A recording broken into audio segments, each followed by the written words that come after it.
हरे कृष्णा। आइए जानते हैं तुलसी एकादशी, हरिशयन एकादशी या देवशयन एकादशी के बारे में। कब व्रत उपवास करना है, पारण का शुभ मुहूर्त, इस दिन किए जाने वाले सर्वश्रेष्ठ कार्यों की चर्चा इस वीडियो में करेंगे।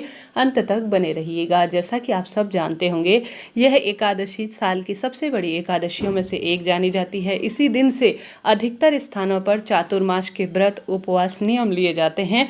चातुर्मास अर्थात श्री नारायण के सुप्त अवस्था का समय और महादेव इस सृष्टि का संचालन करने के समय को कहा जाता है। चातुर्मास में श्री नारायण की पूजा, महादेव की पूजा अत्यंत सुखद और श्रेष्ठ मानी जाती है। चातुर्मास अपने स्वास्थ्य का ध्यान रखने का समय भी कहा जाता है, क्योंकि इस समय चौमासा का समय है, हारी बीमारी काफ़ी बढ़ जाती है। हमारे क्षेत्र में इसे तुलसी एकादशी भी कहा जाता है, क्योंकि इस दिन एक नई तुलसी लाकर घर में रोपित की जाती है और देवउठनी एकादशी पर इसी तुलसी माता से श्री नारायण का विवाह रचाया जाता है। आपके क्षेत्र में क्या राय है, आप मुझे कमेंट्स के द्वारा जरूर बताइएगा। यह एकादशी अपने आप में चमत्कारी है और भाग्य की रेखाओं को प्रबल करने के लिए है। आप एकादशी व्रत करें या ना करें, आप इस दिन आवश्यक रूप से गौ माता की सेवा, एक समय का भोजन, पितरों के नाम से दान करें, शिवलिंग पर काला तिल, गंगा जल और कच्चा दूध जरूर चढ़ाएं और स्वधा स्वधा स्वधा जरूर बोले। सामान्य सरल तरीके से अगर जल का लोटा लेकर आप शिवलिंग पर 3 बार स्वधा स्वधा स्वधा भी बोलते हैं तो इससे भी पितृदोष मिटता है और गुरुजी कहते हैं समस्त कार्यों की सिद्धि होती है। अपने घर की रसोई में और पीपल वृक्ष की जड़ में और साथ के साथ तुलसी माता के समक्ष, घर के दरवाजे और घर के मंदिर में एकादशी व्रत के दिन दीपदान जरूर करना चाहिए। ऐसा करने से भी सुख सौभाग्य का वरदान मिलता है। यह दिन कोई साधारण नहीं है। एकादशी व्रत व्रतों की जननी के रूप में कही जाती है। एकादशी व्रत करने से सौभाग्य बढ़ता है और दुख दारिद्रता का स्वतः ही अंत हो जाता है। इस बार उदया तिथि के अनुसार कोई भी दुविधा और कंफ्यूजन की स्थिति नहीं है। 6 जून 2025 को एकादशी का व्रत किया जाएगा। अपने आप में बहुत चमत्कारी दिन और श्रेष्ठ संयोग इस दिन हो रहा है, जो कि अपने आप में अद्भुत है। उदया तिथि और गृहस्थ जनों के लिए एकादशी व्रत करने के नियम के आधार पर 6 जून को ही आप व्रत करें। एकादशी तिथि प्रारंभ होगी 5 जून 2025 की शाम 6:58 से। एकादशी तिथि समापन 6 जुलाई 2025 रात्रि 9:14 के आसपास।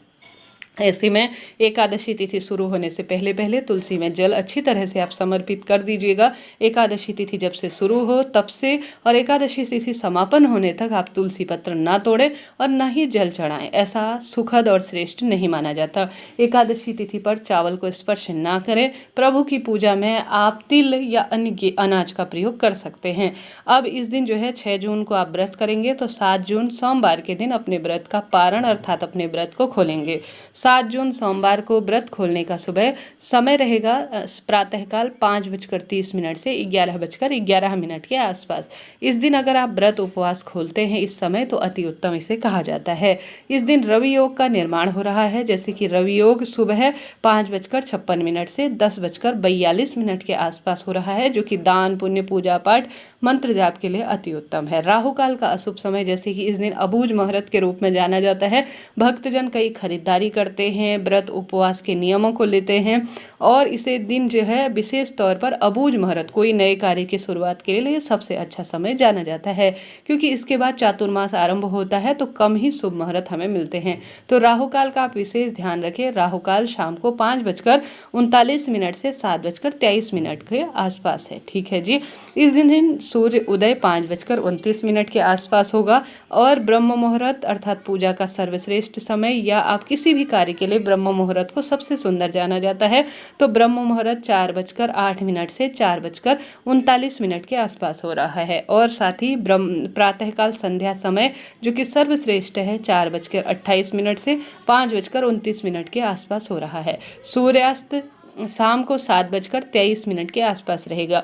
संध्या पूजा का शुभ समय शाम के समय 7:23 से 8:23 के आसपास हो रहा है। अभिजीत मुहूर्त किसी नए कार्य की शुरुआत के लिए 11:58 से 12:54 के आसपास हो रहा है। साध्य योग विशेष तौर पर 9:21 तक है। त्रिपुष्कर योग जो कि पूजा पाठ का सबसे अच्छा समय या कोई भी त्रिपुष्कर योग श्रेष्ठ माना जाता है हर स्वरूप में, तो त्रिपुष्कर योग 9:14 से 10:42 के आसपास हो रहा है। तो इस तरह से यह संपूर्ण बात मैंने आपको बताई। यह दिन साल की सबसे 4 विशेष एकादशियों में से एक माना जाता है। एक तो निर्जला एकादशी, एक देवशयन, एक देव उठन और एक उत्पन्ना एकादशी। यह साल की सबसे विशेष एकादशी है। तो व्रत उपवास कर कर अपने भाग्य की रेखाओं को प्रबल करें। निरंतर सर्वश्रेष्ठ जानकारी के लिए चैनल को लाइक करें, शेयर करें, सब्सक्राइब करें।